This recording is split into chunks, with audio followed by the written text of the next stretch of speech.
Bayangkan, Anda punya keahlian tertentu, misalnya untuk memenuhi permintaan produk pakaian suatu perusahaan atau permintaan untuk menyusun rencana pembangunan ekonomi dari pemerintah. Bagaimana agar mereka percaya dan memutuskan untuk menggunakan keahlian Anda? Anda perlu berinteraksi dengan pengguna tersebut, yang intinya, produk atau gambaran rencana pembangunan ekonominya sesuai dengan yang ingin mereka gunakan. Proses interaksi demikian, menurut Don Norman, mencakup pekerjaan untuk memahami asumsi pengguna, mendefinisikan masalah, dan menciptakan solusi inovatif. Pekerjaan yang Anda perlu lakukan setelah itu adalah membuat contohnya atau prototipenya, dan lakukan pengujian atau semacam simulasi, sedemikian hingga sesuai dengan apa yang mereka pikir dan inginkan. Proses demikian disebut dengan design thinking. Ada 5 tahapan proses dalam design thinking: empathize, define, berideasi, pencontohan atau penggambaran, dan pengujian. Design thinking memberikan jalan kepada Anda untuk berpikir outside the box, yang artinya berusaha mengembangkan cara berpikir yang baru yang tidak umum, fokus pada kebutuhan pengguna, memiliki niat untuk mengembangkan produk, jasa dan prosesnya, menyelidiki kondisi kerja pengguna, dan merumuskan pertanyaan dan asumsinya yang perlu diantisipasi. Tahap pertama berempati, yaitu suatu cara memahami masalah si pengguna atau klien Anda. Anda berusaha memperoleh pemahaman tentang masalah yang ingin Anda selesaikan. Konsultasikan dengan para ahli untuk mengetahui lebih lanjut tentang pekerjaannya dan lakukan pengamatan secara serius.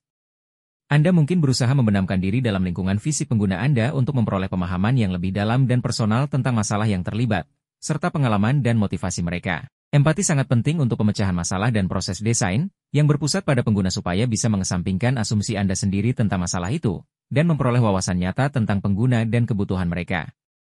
Anda akan mengumpulkan sejumlah besar informasi untuk digunakan selama tahap berikutnya. Tujuan utama dari tahap berempati adalah untuk mengembangkan pemahaman terbaik tentang pengguna Anda, kebutuhan mereka, dan masalah yang mendasari pengembangan produk atau layanan yang ingin Anda ciptakan. Pada tahap define, Anda akan mengatur atau mengelola informasi yang telah Anda kumpulkan selama tahap berempati. Anda akan menganalisis pengamatan Anda untuk mendefinisikan masalah inti yang telah Anda dan tim Anda identifikasi hingga saat ini. Pendefinisian masalah dan pernyataan masalah harus dilakukan dengan cara yang berpusat pada pengguna sebagai manusia. Misalnya, Anda tidak boleh mendefinisikan masalah sebagai keinginan atau kebutuhan Anda sendiri terhadap perusahaan. Misalnya, Anda berkata, kita perlu meningkatkan pangsa pasar produk pakaian di kalangan gadis remaja sebesar 5%. Itu contoh ekspresi yang tidak berempati. Anda harus menyampaikan pernyataan masalah dari persepsi Anda tentang kebutuhan pengguna. Contoh, gadis remaja perlu pakaian yang baik agar nyaman dan keren dalam beraktivitas. Tahap define akan membantu tim desain mengumpulkan ide-ide hebat untuk membangun fitur, fungsi, dan elemen lain guna memecahkan masalah yang ada, atau, paling tidak, memungkinkan pengguna untuk menyelesaikan masalah sendiri dengan kesulitan minimal. Pada tahap ini, Anda akan mulai maju ke tahap ketiga, yaitu tahap ide, di mana Anda mengajukan pertanyaan untuk membantu Anda mencari solusi. Bagaimana kita bisa mendorong remaja putri untuk melakukan tindakan yang menguntungkan mereka, dan juga melibatkan produk atau layanan terkait pakaian dari perusahaan klien Anda. Prototipe atau tahap membuat contoh peraga. Tim desain sekarang akan memproduksi beberapa versi produk yang murah dan berskala kecil, atau fitur-fitur tertentu yang ditemukan dalam produk. Tujuannya untuk menyelidiki solusi-solusi utama yang dihasilkan dalam fase berideasi. Prototipe-prototipe ini dapat dibagikan dan diuji dalam tim itu sendiri, di departemen-departemen lain, atau pada sekelompok kecil orang di luar tim desain. Ini adalah fase eksperimental, dan tujuannya adalah untuk mengidentifikasi solusi terbaik yang memungkinkan untuk setiap masalah yang diidentifikasi selama 3 tahap pertama.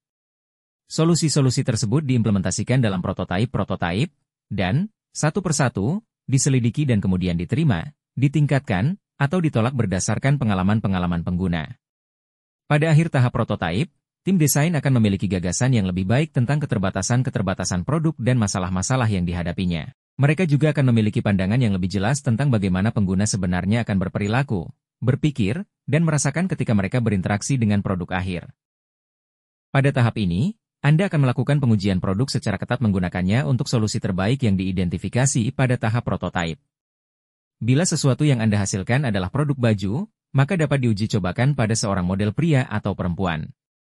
Bila sesuatu yang Anda hasilkan adalah model kuantitatif untuk perumusan kebijakan, maka pengujian yang dapat dilakukan adalah melakukan simulasi model tersebut untuk menggali solusi yang memungkinkan. Bila hasilnya belum sesuai dengan kebutuhan klien, maka Anda melakukan proses backdate. Bisa saja melakukan proses berempati kembali atau berideasi agar menghasilkan prototipe yang sesuai dengan kebutuhan klien.